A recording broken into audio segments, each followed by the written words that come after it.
Signal Super Spikers, kailangan ng matakot sa Sauce Coffee Thunderbells? Well, Sauce Coffee Thunderbells, kayang-kaya ng Signal.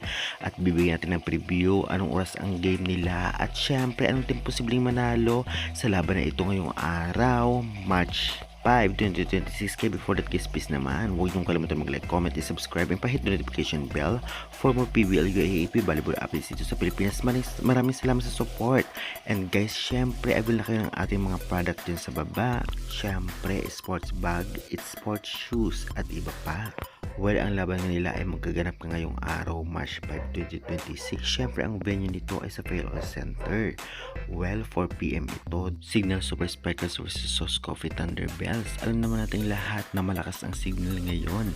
At syempre, ang Sauce Coffee ay mukhang humina kung ikukumpara natin ng mga nakaraang conference. Talaga ngayon, ang Signal ang mas advantage sa Sauce Coffee. Kung titignan lang naman natin ang performance nila ng mga nakaraan ngayong conference, ganun pa ang bilog pa rin ang bola, at kitang-kita natin ang Sauce Coffee ay talaga namang pinapahirapan pa rin ang malalakas na team kagaya na lamang na mga veterans team. Kaya naman hindi dapat magpakampante ang Signal kahit sa ranking ay narito. Nasa rank 1 pa rin ang sila at nasa rank 10 ang Sauce Coffee Thunderbells.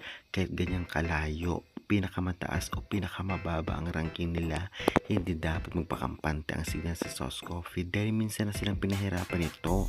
Lalong-lalo pa ang core ng Sauce Coffee ay malakas pa rin ang first 6. Lalong-lalo pa powerful pa rin ang mga hitter ng Sauce na sina Ceballos, Arroyo, syempre si Gonzaga at iba pa, at ang kanilang libero, at magaling pa rin ang mga middle nito, at syempre ang kanilang setter.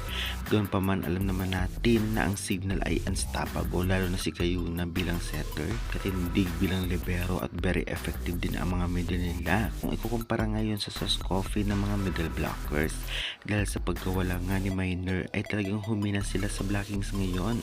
Ganoon pa man, grabe din talaga ang opensa nitong Signal. Gandler, Santos at iba pa, kasama pa si Shamson na unstoppable. Kaya naman talaga magandang laban to. Sa tingin nyo guys, anong team mananalo? Sauce or Signal? Pa-comment nga.